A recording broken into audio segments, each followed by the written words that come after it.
They said he didn't belong in those rooms, the rooms where capital is allocated, and futures are drawn in black ink on white paper. Hands were shaken over him, around him, past him. He learned to sit inside the silence that follows an idea spoken by the wrong mouth. He learned the pace of deal-making breath by breath, and made himself a promise. If he couldn't get the keys from the doorman, he would buy the building. In 1987, Reginald F. Lewis did something very close to that. In an era when Wall Street gatekeepers treated black ambition as a curiosity at best and a trespass at worst, he led a $985 million leveraged buyout of a sprawling international division, Beatrice International Foods, comprising 64 companies across 31 countries. Overnight, he became the architect of the largest overseas leveraged buyout by an American firm at the time, and the leader of the largest black-owned business in the United States by revenue. He didn't argue with those who doubted him. He outworked them, outplanned them, and then he acquired what they were selling. This is not a revenge fable. It's a blueprint.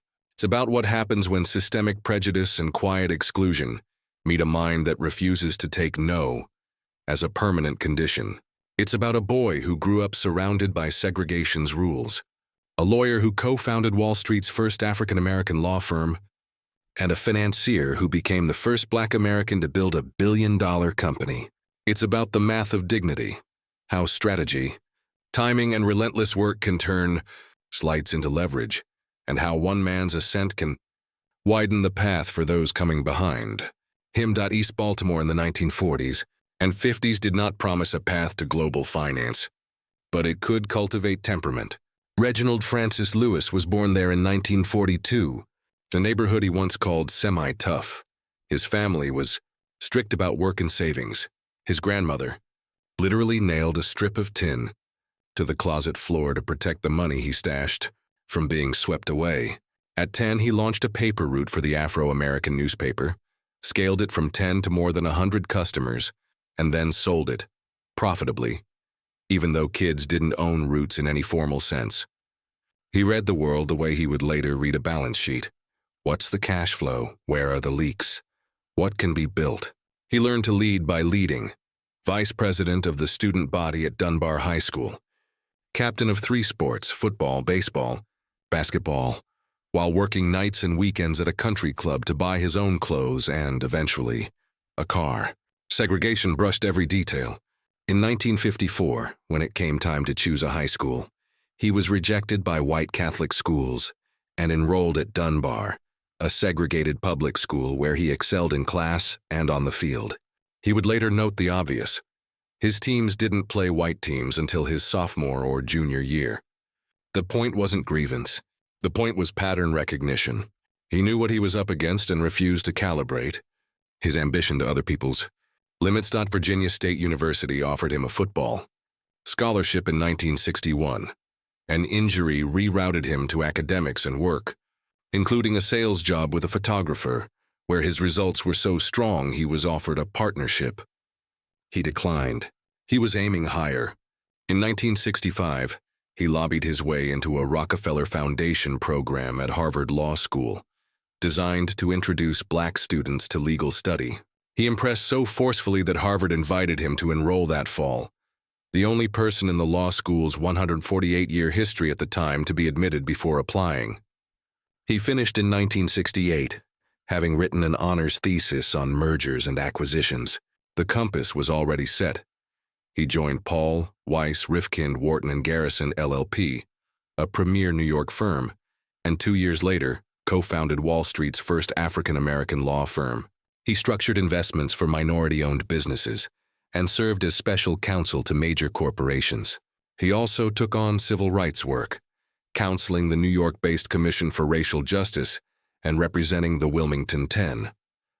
But a handwritten note he kept: to be a good lawyer, one must study hard, hid a deeper ambition. He wanted to stop only advising on deals and start doing them. In 1983, he created TLC Group LP, his private equity vehicle. His first major test was McCall Pattern Company in 1984, a home sewing pattern business that outsiders dismissed as a relic in a shrinking market. He saw cash flow. He saw fixable operations. He put up $1 million of his own, some borrowed personally, secured $24 million in financing, and bought McCall for $22.5 million. He cut costs, improved quality, opened new markets, including exports to China, and nudged the business into adjacent products like greeting cards. McCall posted its two best years ever in 1985 and 1986 after recapitalizing and then selling the company in June 1987 for $65 million with retained real estate and prior distributions, bringing the group's total proceeds to about $90 million. He converted discipline into momentum. An initial $1 million stake had multiplied roughly 90-fold. By the summer of 1987, a much bigger test appeared. Kohlberg Kravis Roberts, KKR, had taken Beatrice private and began selling assets to pay down debt. On the block, Beatrice International, 64 companies in 31 countries, with $2.5 billion in sales and $147 million in operating income. An empire of snacks, beverages, processed meats, and food distribution across Europe, the Americas, and Asia. Many saw a hodgepodge. He saw a platform, with pieces that could be sold quickly post-close to cut debt, while preserving a core that threw off reliable cash. He bid, then he bid again. The door he could not get others to open. He planned to own the hinges. Not every wound is cinematic. People imagine slurs and slamming doors as the only marks of racism. In business, the marks are often subtler. Who is called back? Who is assumed to be credible? Who is told we love the idea? And who is told come back when you've got a bigger backer? Reginald Lewis did not dwell on it publicly. He thought it unhealthy to fixate on racism, but he acknowledged the obvious. He was born in 1942. He lived the facts of segregated schools. He operated in a financial ecosystem where a black principal asking for hundreds of millions was a novelty some treated as an affront. He did not wait to be welcomed. He engineered his way in. The triggering incident in this story is not a single outburst in an office corridor. It is a series of systemic practices that tell you, in coded language, to stay in your lane. He was counsel. He had advised. He had raised money for others. And he kept hearing, in different words, that the seat he wanted at the table had been taken centuries ago. So he built his own table, and then used it to bid for a global division that many believed was out of his reach. Here is how the auction worked. In June 1987, after selling McCall, he learned Beatrice's international operations were going up for sale. He moved quickly, assembling a two-man core team that outmaneuvered much bigger bidders. He submitted an initial $950 million bid in July. He lined up financing from Drexel Burnham Lambert, where Michael Milken, impressed by the McCall performance, was ready to commit junk bond firepower. Crucially, he pre-negotiated several divestitures to close simultaneously with the main acquisition, reducing the net debt burden the day the ink dried. This was not swashbuckling. It was painstaking orchestration.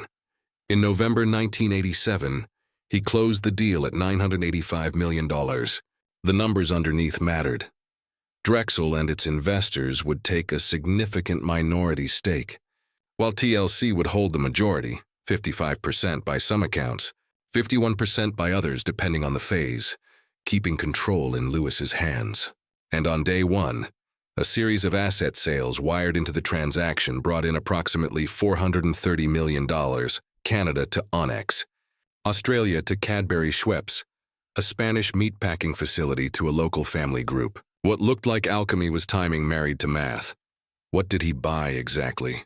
A multinational, messy, valuable machine. 64 operating units in 31 countries, ice cream makers in Scandinavia and Italy, snack foods in Ireland, bottlers in Belgium, the Netherlands, France, and Thailand, a wholesale supermarket distributor in metropolitan Paris, and more. The portfolio generated billions in revenue across currencies and cultures. It was not the sort of thing a first-time LBO principal would usually be entrusted with, unless he had just proven at McCall that he wasn't a first-timer. He was a builder with a playbook. Inside the industry, some peers treated him like an outlier, a statistical anomaly. The old gatekeepers preferred narratives where black excellence was acceptable in athletics, music, or a few storied professions. but not in running an overseas constellation of food companies. The reaction from those who understood numbers was different. Journalists and financiers, even those who hadn't backed him, acknowledged that the deal had changed the scoreboard. The largest overseas LBO by an American firm to date, a company now generating roughly 1.9 to 2.0 billion in revenue post-asset sales, and most symbolically, a black-owned enterprise that instantly eclipsed prior leaders on the Black Enterprise list in scale. The man they had treated like an interesting visitor was, suddenly, the host. If you want the emotional ledger, look closely at the first year after close. He continued pruning, selling additional units in Latin America and Asia to reduce debt to around $100 million by late 1989, and focused the company on Western Europe and Thailand. He built around high-cash, defensible operations. Franprix, Paris's largest wholesale supermarket distributor, and the leader price discount chain in France. Taito in Ireland, ice cream makers in Spain and the Canary Islands, and bottlers in Belgium, the Netherlands, and France. He wasn't flipping a trophy. He was reshaping a durable operating core. TLC Beatrice's peak under his leadership came in 1990.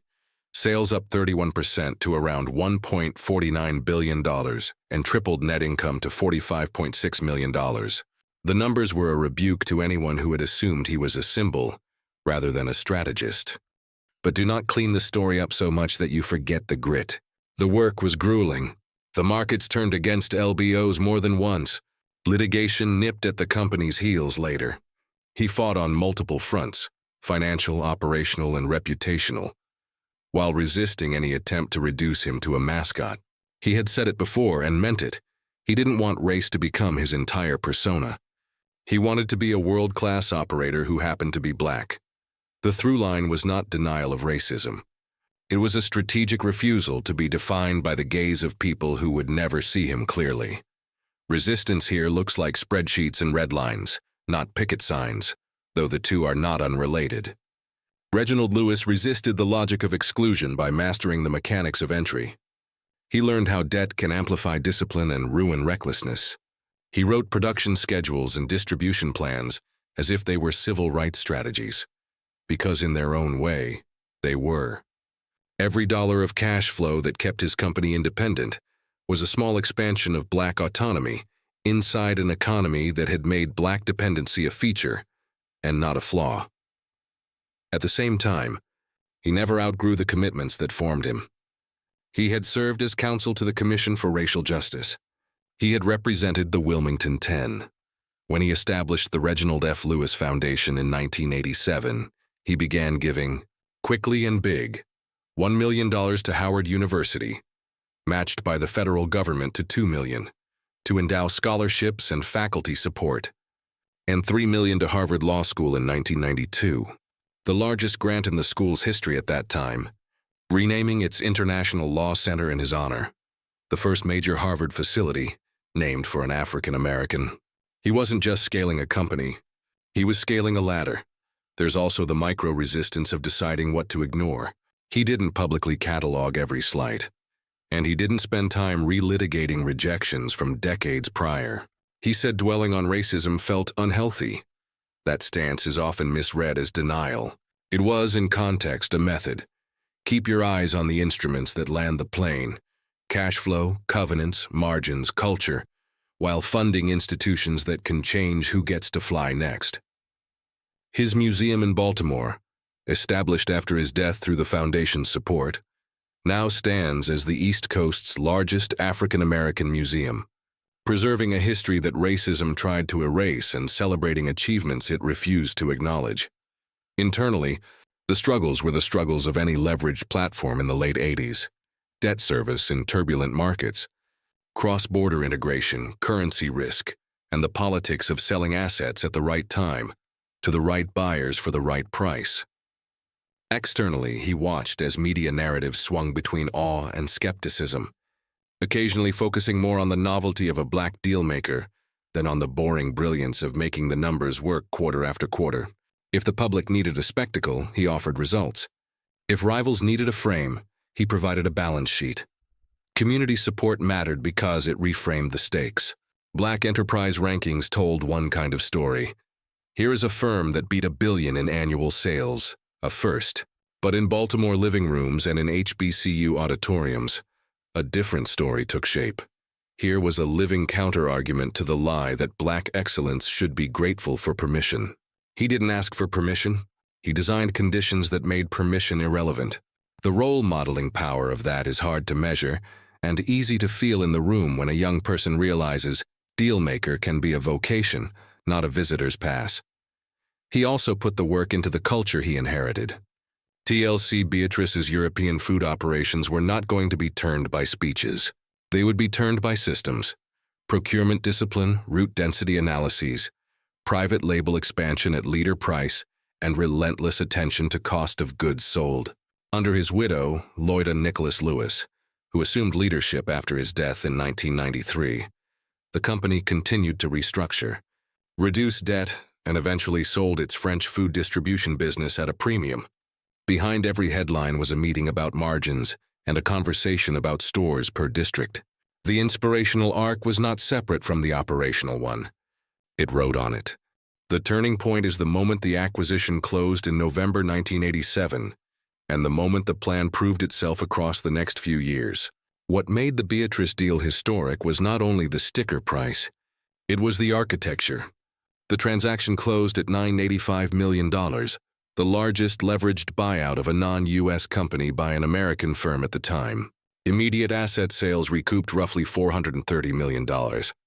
By the spring of 1988, after additional pruning, the core of 37 companies produced roughly $1.9 billion in revenue and $96 million in operating income.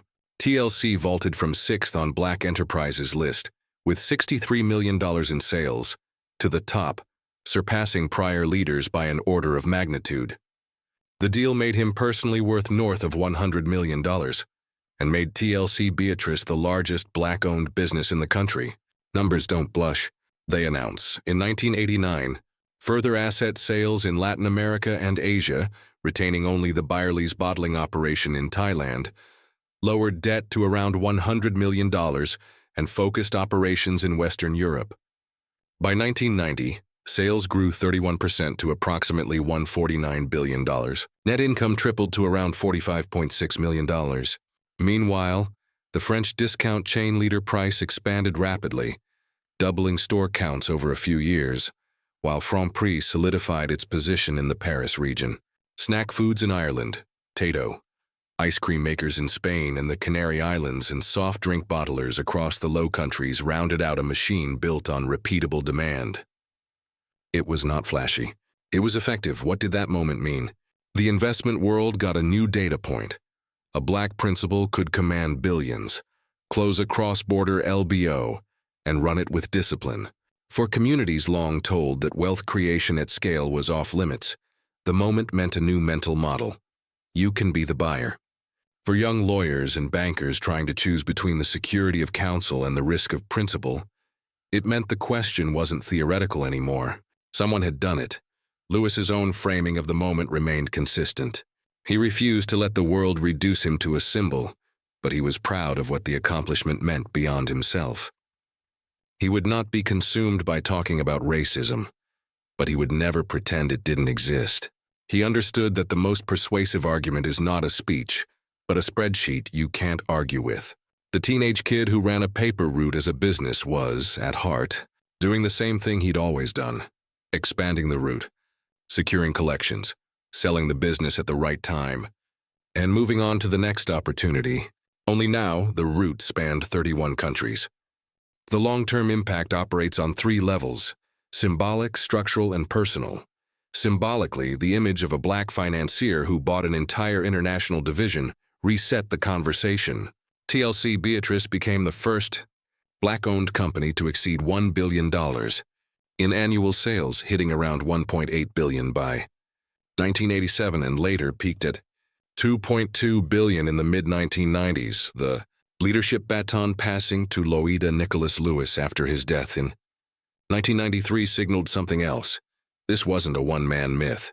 It was an institution with depth, run by a woman of color who steered through litigation and restructuring, trimmed headquarters costs, sold underperforming units, refinanced debt, and sold the French distribution business in 1997 at a premium multiple, leaving a portfolio of profitable brands and bottlers across Europe and Thailand.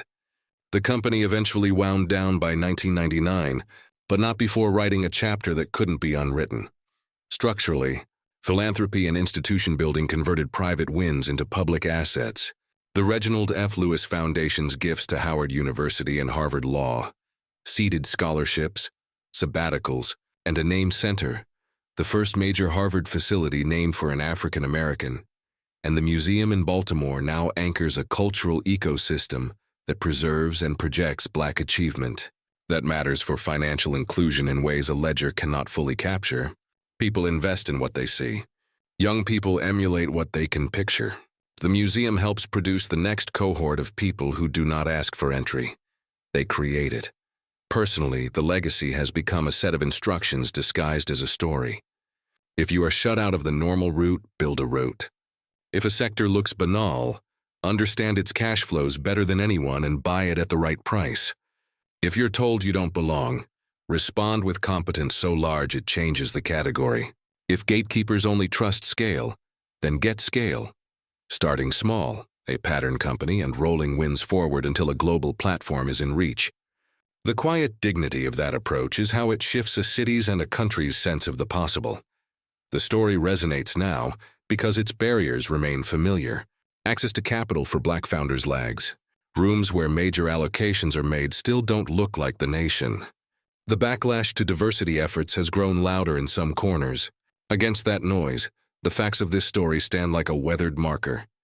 Creativity in deal structure, excellence in operations, and restraint in rhetoric can constitute a civil rights practice of their own kind. It doesn't replace policy change.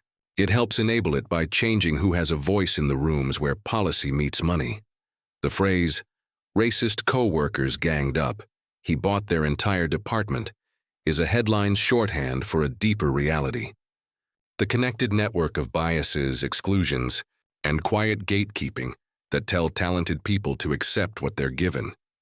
Reginald F. Lewis did not accept it. He didn't spend his time correcting every person who misread him. He spent his time building the capacity to do what only owners can do: decide.